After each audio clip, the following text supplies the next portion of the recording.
All right, so I want to talk about mesh morphing. So in this one, you see I have a red circle and a green circle. I'm going to be doing, if you've followed my previous videos, this is well beyond what those are, but not in a too complicated way. It might be a little hard to follow at a few points, but I'm going to try to keep the code as organized as possible, but it's doing a lot more now. And it's kind of harder to walk through that. Okay, so first off, when I move this, you see that I'm moving both a green and a red circle that wrap around this spot. And of course, there's also this white sphere in the middle. The white sphere is actually just this tag up here where I'm selecting a particular one. Like there it is blue, here it is red, and then back to white again for the sphere. That sphere will automatically change its color. It'll fade itself out as I go inside of an object versus outside of an object where I have a direct field of view. Okay, so, but both the red and the green objects are moving. Now, I'm going to select all three of these test game objects with the Morph Script, and I'm going to set them up.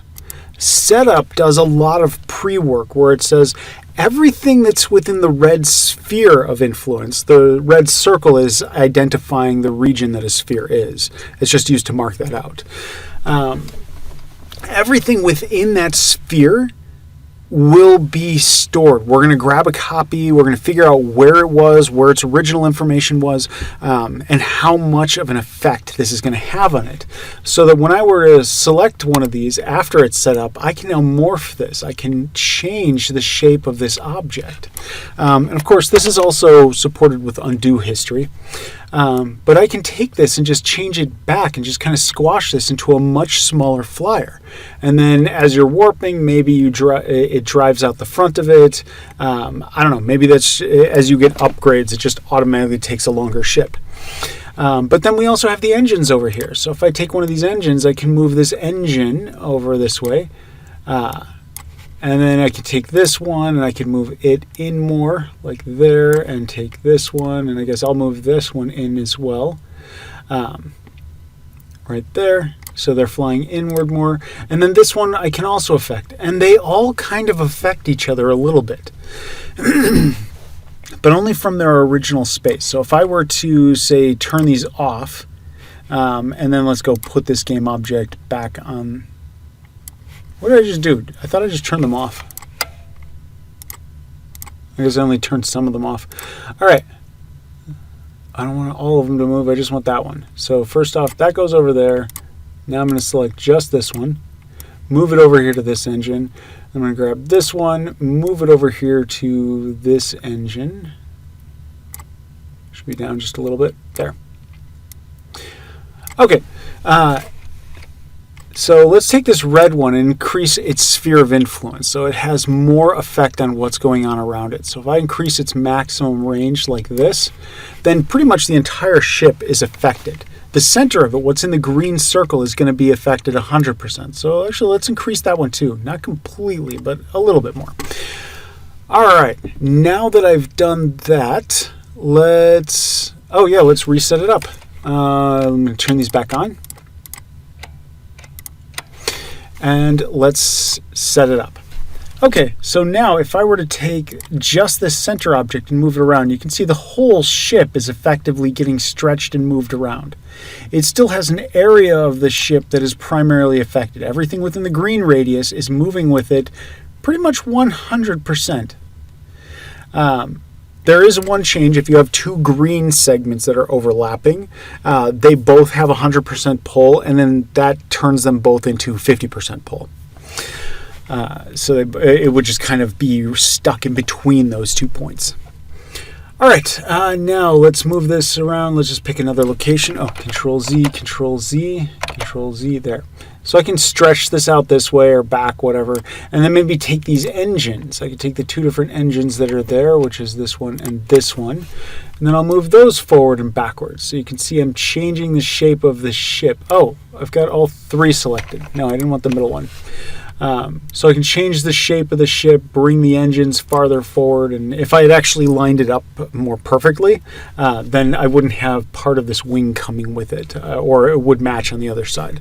But I didn't. I just kind of hand-aligned it in a very quick manner.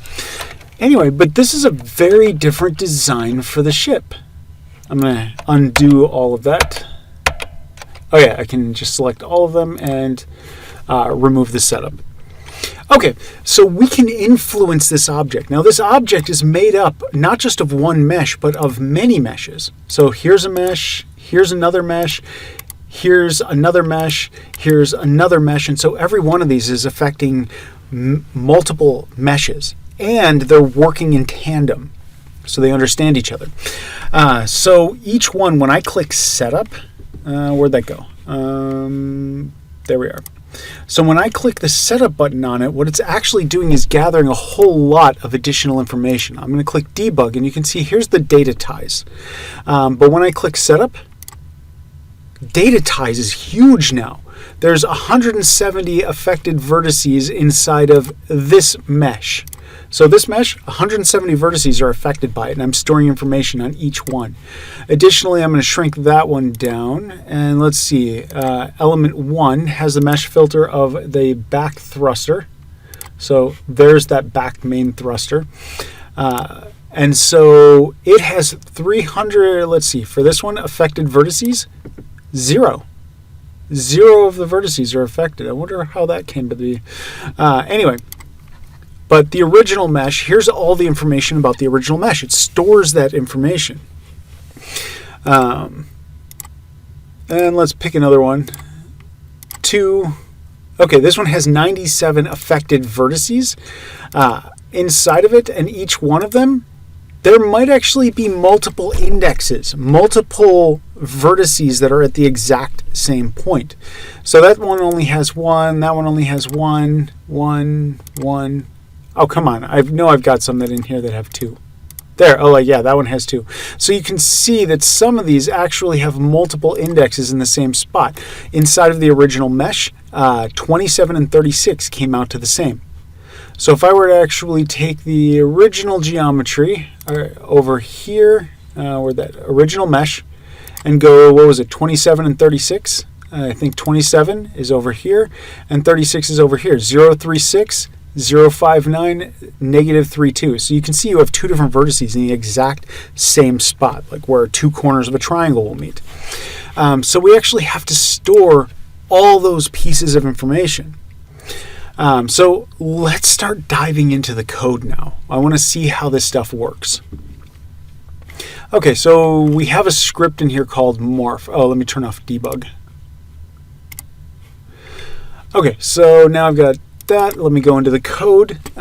So the first thing is that we have morph data tie. Each object, each one of these morph scripts understands that there might be multiple meshes it's holding on to. So it's got a subclass. There's another class in here called public class morph data tie.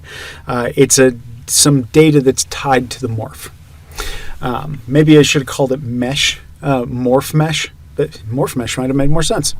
Okay, anyway, so mesh filter. First thing was we're saying which mesh filter are we actually affecting? We're keeping an actual reference directly to it, because we're going to need to make those changes and push it back into that mesh. Now we also keep a copy of the original mesh. Where was everything? Where are all the local vertices according to when it started? That way when we turn the setup off, it can go right back to where it was. And also, so when we're making our changes, we're not going against where we were in the last frame or the last movement. We're going against how much movement against its original. The data stays a lot more accurate that way. If you've ever tried something where you move your camera or some object over to the side with like arrow keys inside of a game, and then you try to get it back to the center, it's almost impossible. It'll go a little over or a little before, and you can almost never get it back to the same spot. You can run into the same thing with float math. Okay, so affected vertices. This one, every one of these meshes has a lot of vertices inside of them. To produce all these triangles and where all of these shapes start to come together. So I'm creating a morph data tie index. This is a list of all of the vertices inside of this mesh filter that are affected by this morph and how much. So it says how much move strength. This is a value between 0 and 1. 0%, then it's not going to be affected by it at all. 1 is 100%, and that means it's going to be moved by it completely. So we're storing its original position here. So technically we didn't need this one. We could have left this one alone. Okay. All right, so the next one on here is we have world position. So we're keeping its world position, we got its original position, just so we've got those data pieces being held onto. And next, so we've got its move strength, how much influence it's going to be. We'll figure that one out. So everything in the green sphere is going to be 1. If it's inside of that green sphere, it's 1. If it's inside of the red sphere, it'll be between 1 and 0. And I'll show you the math for that one. But then I have the list of indexes, because remember, sometimes there are multiple vertices at those same points. Okay, so rather than keep a separate copy of this same class or struct, as might be a better performance item, I wanted to just keep a list of each one of the indexes that repeat itself, because quite honestly I find that happens in some models quite a lot. Anyway, so let's move on in here. These are our data classes that we're going to start building up. I also have something called morph type. I'm not using it yet. Everything so far is going parallel is the object. To point was supposed to be the original type of morph where we've got the points defined and then all of the nearby points just go to that. Now I've got my original point and a target point. So the center point for the red circle, the center point for the green circle. And instead of my stuff going to the center of the green one, they're keeping their shape and they're just moving in that same distance to say what's the distance between these two and what's the distance and direction. So, okay, this is vector 1, vector 3.1, because it's a perfect 45-degree angle in each one. So it heads off by that. Now it's just going to add that to the original point, so the whole points just kind of move in the same direction. Okay, so that's what parallel is in this case. Now I have one more struct in here where I have the morph and the morph data tie. Why do I have that? Oh, related morphs. So this is how it's keeping track of the fact that we have more than one morph script. I could have added something in here that just goes through every other morph script that's out there and then says, hey, do you happen to have the exact same, do you happen to have one of the same meshes that I have, mesh filters? Oh, you do? Great. Let's connect on that morph, or let's make a connection so that anytime we're making a change, I'll check your objects as well to see if you've got it, and then I'll combine those influences together when I affect it. All right, so now in the code, finally the morph script. We've got our minimum maximum range. We've got our connected morphs. Oh, minimum and maximum range. While I'm here, I might as well just show you the visualizer script. It's all the way at the bottom. On draw gizmos, which I'm actually using handles, not gizmos, I'm doing a green disk, wire disk, which is the transform position wherever we are. That's just what it's going to be. And then I'm going to change it to red. And I'm going to say, okay, if we are currently set up, if we are currently, or let's say start with we are not set up. If we're not set up, it's just going to follow the transform position as well. So both of these are doing the exact same thing. But if we are set up, then we want that red circle to stay still. We want it to stay at its point of origin, which we're going to record when we set it up. All right, back up to the top. So next inside of here, let's see. Oh yeah, we've got various things in here. I hid this one in Inspector because we're not using it. Root object to traverse. This is where it's going to go through every single mesh that it can find in its children. Now, I'll get to that in a second. And I also have mirror in here, but this one, yeah, whatever. I'm just going to put this here. Control C, Control V. I'm not using it yet. Not in this code. All right, so snap axis mirror. I don't have any code for it. I was just working ahead on it, and I'm not using it. Setup variable definitely matters. Okay, and I also hide an inspector was set up. This is basically so that any time that on validate gets called, we can detect that it was set up or not because it wasn't before. And then we can change the was set up to match it, and it knows that it didn't change the next time around. All right. So now we have a list of morph data ties. These are all the meshes, the morph mesh tie, morph mesh filter. There we go, morph mesh. Okay, so hey, I'm here. I'm going to do it. I'm right here, so I'm going to call this morph mesh. Yes, rename it. Except let's fix that. Oh, I've got caps on. There we go, much better. Control dot and rename. Okay, so then this one is going to make more sense as morph mesh index. Morph mesh indexes. It's plural because it holds onto a list. Okay, cool. Just get those fixed right now.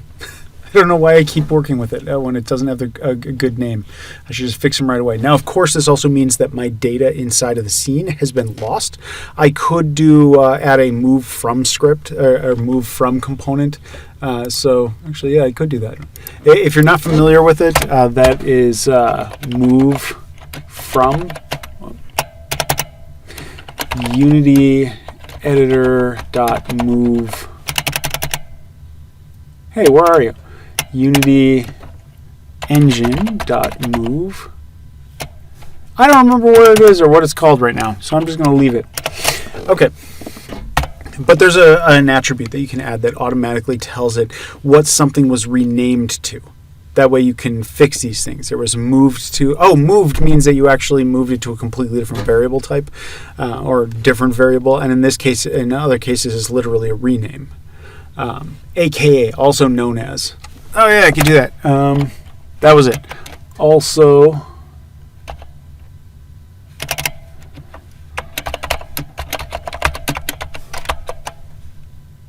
I don't have it in here. I'm not sure why. It's just AKA.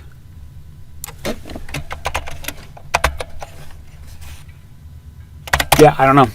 All right, I'm leaving it. That is not part of what I need to cover here. All right, so we got the mesh morphs. All right, so we've got these mesh morphs. I'm going to change its name here to meshes, because it just makes more sense now. Mesh morphs, and hopefully I'll stop cleaning up my code in the middle of these videos. So sorry about that. All right, now we also keep a record of its original position and its last position, so we can tell when it changed. All right, on validate. This is where we're doing our check. So on validate gets fired every time that we make a change inside of the editor to its component or a piece of its data. All right, so if it was not set up, but it is currently set up, then that means that we weren't set up before, so let's call our setup. And that's going to set the setup variable or the was setup as well. Same thing if we are not set up, but we were, then we are going to get rid of that value and we are going to reset the mesh as well. Reset the mesh just puts all the mesh data back and clears out our existing stuff. Okay, those are the two key things it's doing. So let's take a look at setup data ties. So first thing was set up true, gets that one out of the way. I probably should have matched the technique here that I used, where in this one I'm clearing out the was setup because setup data tiles doesn't really need to know that other one. I could choose to call a setup data ties again from wherever it is. All right. So anyway, setup data ties, F12. So for each filter in root object to traverse in .get components and children and it's grabbing mesh filter. Big thing that's a little confusing on this is that this says this is a transform and it's got that object get components and children. Well, it also gets the components in itself. It starts with itself and goes down the lineage. I'm not sure what the best thing to call it is, but this is not an obvious name. I think a better name might be, let's see, like something like .get components. Just get components. Keep the exact same one and have a variable in here, an optional variable that's normally false. Include children. Traverse children, something like that. So you know that it's going to go through the child list as well. Okay. Anyway, we are not doing that. So we're getting all of the filters. We're going through every one of the filters, and we are adding them to our morph meshes. Okay, so there's another filter. Great, add it. Another filter. Great, add it. Next, we move on. We're going to find the center point. I'm not using the center yet. The center is for when I'm going to start mirroring, because I need to mirror it across multiple meshes if I'm going to make that work. So it has to find the center of all the meshes. In that case, it's basically going to look through each vertice, transferring it to a world position. It transfers every single one of those to a world position to figure out what this center is in world space. All right. Or local space for every mesh. I don't remember how I had that set up. I didn't finish this code out. Anyway, all I did was find the center according to where it was at that point. That code doesn't matter here. Okay, now that I've added all of these meshes, which I'm going to call this mesh. For each one of these meshes in mesh in meshes, we're going to gather the indexes.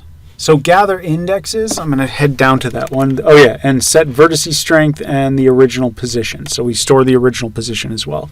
That one I could have had up at the beginning, Control X, which would have made more sense perhaps just to have it up here.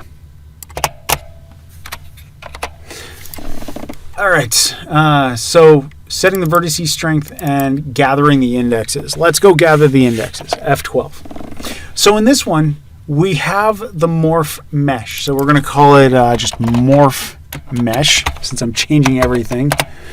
Just fix it all. Okay, so the morph mesh. We grab the mesh filter and we grab its transform. That's going to be the transform unique to that object. That understands information about its local space and its ability to convert from local to world and vice versa.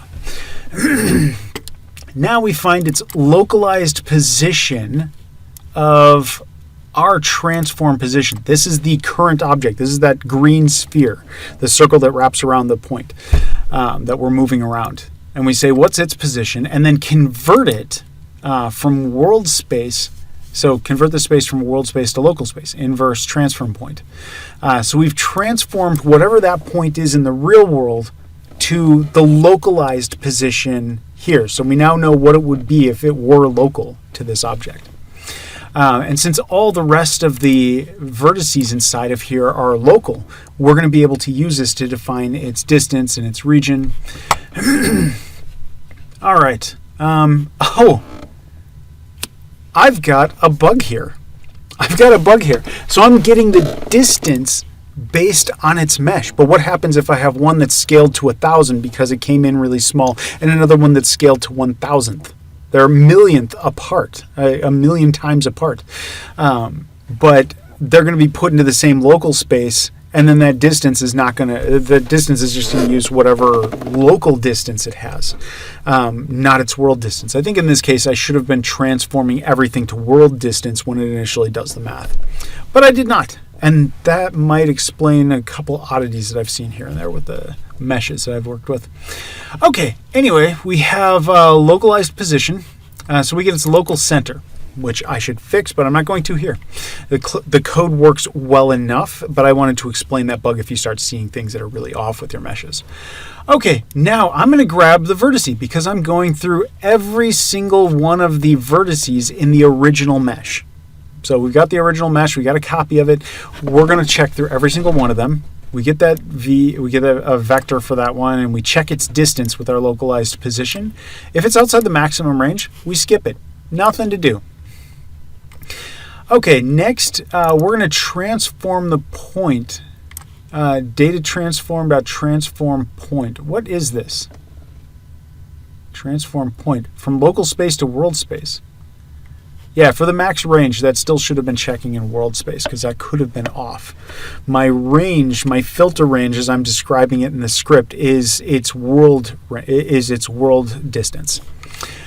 Okay, so anyway, we are taking the data transform point, which is what? What is a data transform? That is from the mesh filter. So this word doesn't work. I'm going to call it mesh filter transform. That's a little more obvious. There's a mesh filter transform. Great.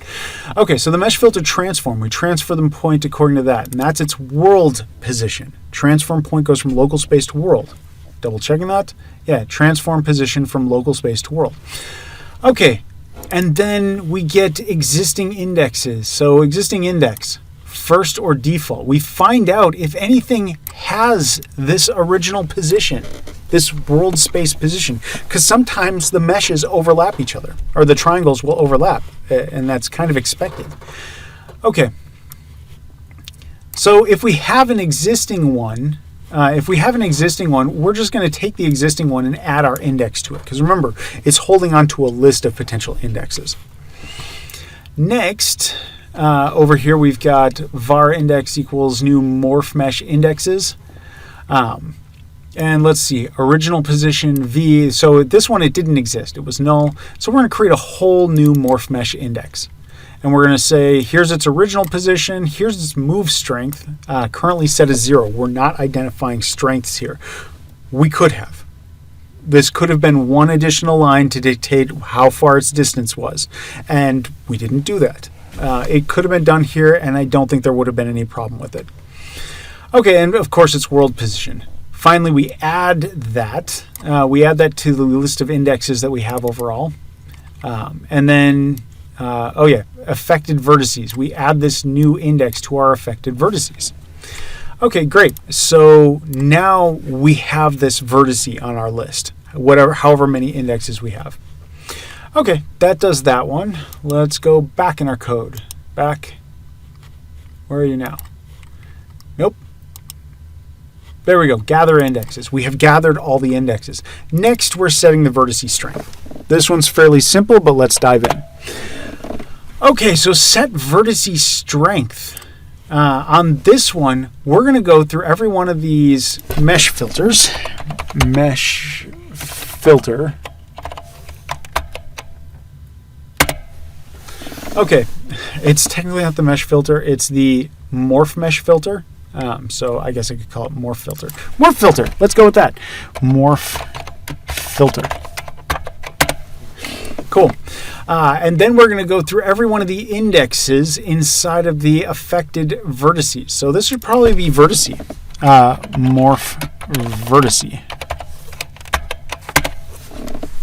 Yay, let's lengthen out all these things so I can't fit it all on my screen very easily. All right, so for every one of the mesh filters, we go through every morph filter. We go through the morph vertices of it, and we find out, okay, what is your distance? Because remember, we did our distance transform on the other one. We could have easily reused that to define this information. All right, but we're getting the distance. We're taking the distance, and we're just subtracting the minimum range from it right off the bat. So we take the minimum range. If the minimum range is 1 and its value came up to 2, then it's going to come out as 1 because it's 2 minus 1. So right away, we're going to say if distance is less than 0, because remember, we subtracted that distance here. We subtracted the minimum. If it's less than 0, we already know we are inside that green sphere because we were at 0.5 and then we just subtracted 1 from it. So now we're at negative 0.5. Well, we were inside the green sphere. Okay, so we set that move strength to 1. That's the maximum. Now the rest of this is a lot easier to do the math on. It's just more, the move strength is now 1 minus distance divided by range. So whatever the range is, and the range I figured out beforehand. Right up here I just say max range minus minimum range. So if it's 10 to 1 or 3 to 1, then 2 is going to be my range. So 2 equals 3 minus 1.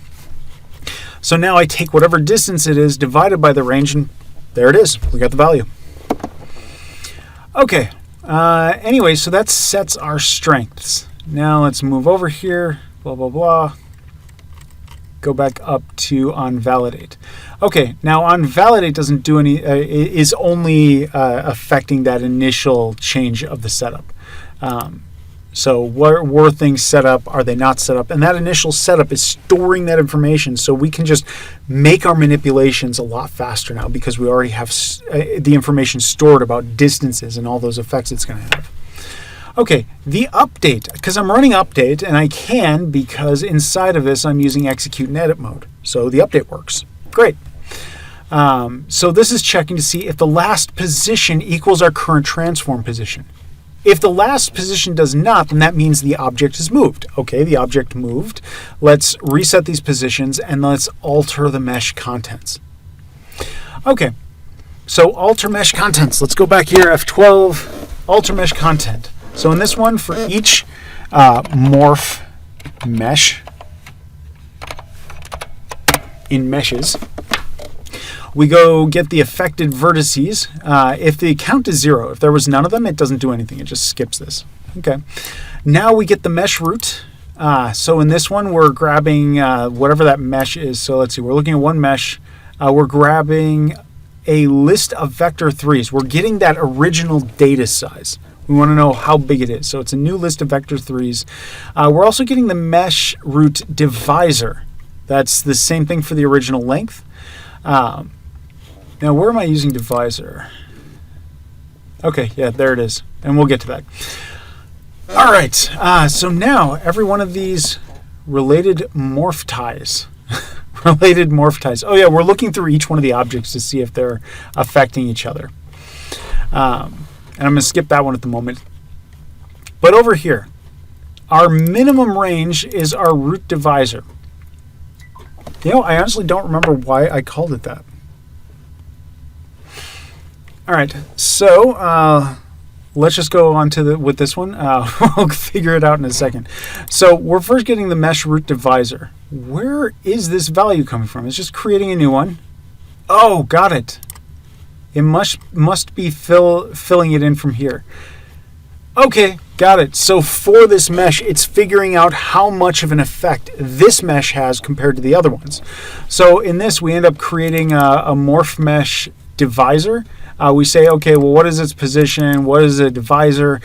So this is where we're splitting up the values. We're saying that this morph has 100% influence on it, and this morph also has 100% influence on it because they're both inside the green sphere.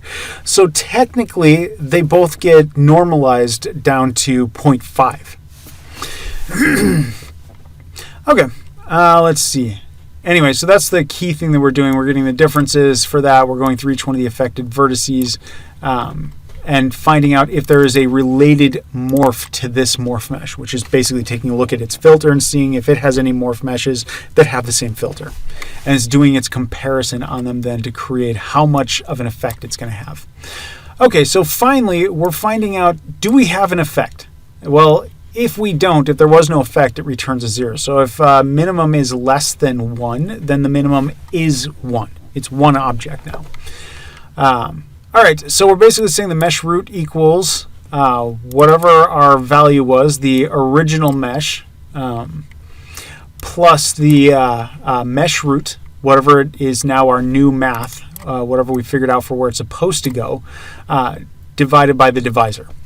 And then finally, we put all of these mesh vertices back. And finally, that gives us our object.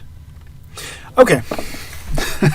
Unfortunately, it's been like 5 days since I actually created this, so I've forgotten some of the reasons why I created the pieces.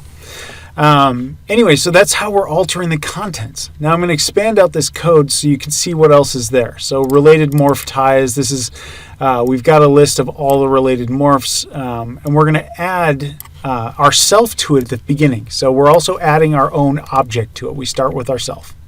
And then we go through every one of the connected morphs, and we find out for all of these morph ties, does it have a mesh filter that matches that section right there? And if it does, great, then we're going to add it. And we're going to break out of that one so it stops looking at that morph. Now it's going to go look at the next morph in the list. Okay, so that's connected morphs. Next, set up data ties. We've been through that one. Set up vertices strength. Did I go through this one? I did. Yeah, I went through set up vertices strength. Find center we're not using, so I'm not covering that one. Actually, I might as well. So we go through every one of the meshes that we have, and then we go through every one of the vertices in that, and we find out what is our world maximum and minimum. And this is doing it in a rectangular fashion, which, depending on the shape of your object, that might not work that well. There might be another logical pivot point that makes more sense. But right now, this is pulling it from the center based on your object extremities. Okay, so anyway, that just creates our minimum maximum, and then we just take whatever the range is. So the difference is the maximum minus the minimum. And so we get that difference. And now we take the minimum plus half of that difference. And so we end up right in between minimum and maximum. Okay, gather indexes. Did I go through this one? Yes, I did. I went through gathering indexes. And then finally, the on-draw gizmos. Went through that one as well. Awesome.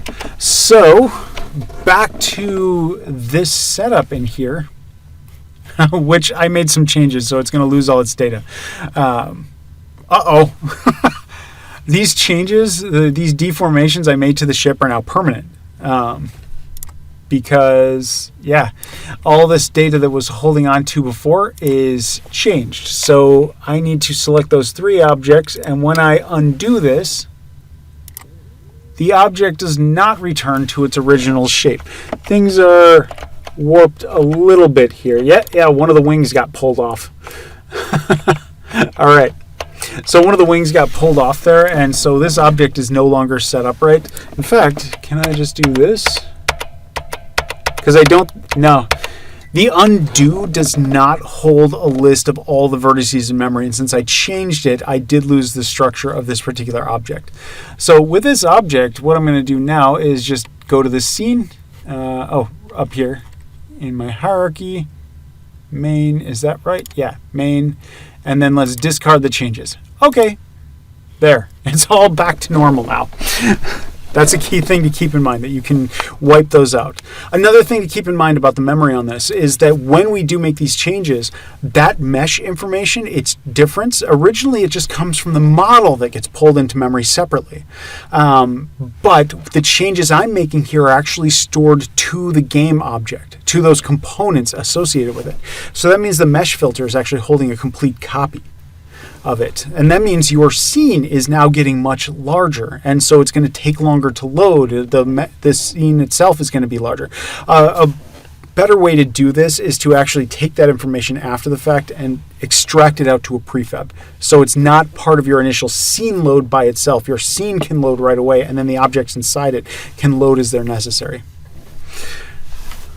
All right.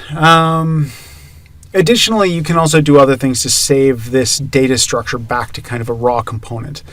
Copy a mesh filter over to a binary, a string, do a data copy, and then you can store that as its own object, and store that as a binary object as its own addressable. Not addressable, I was going to say scriptable, like a scriptable that might hold on to a reference, or its own separate file that is literally a raw mesh copy of the vertices. There's different ways that you can deal with that, but that's not what I'm trying to deal with here. I don't want to add too many layers of complications. Okay, now if you have any questions about this, other areas that you'd like to see this effect on, I might get back into this. There's another, I'm considering going into one where I'm creating procedural rocks, where it actually literally generates the entire structure of a rock shape based on a kind of structure, a way to lay it out. And there's 2 different ways I'm going to be looking at it, but I might or might not do this based on interest. Where basically you just mark stuff out and it'll cut away rock and just make it look like particular rock patterns with new 3D meshes, or add new meshes, and it can grow dynamically. The other section that I'm planning on diving into after this video is AI. I'm thinking about putting a lot of serious work into AI and doing some videos on that, because there's a lot of stuff that I've covered, like even all the way back to the 90s I was doing a variety of them. And I'd like to start getting some content out on that. But it's kind of hard to find the time to do all this. So anyway, I'm leaving that out there as a potential question. If anyone has interest, that might help drive what I'm going to be doing here. All right, thanks.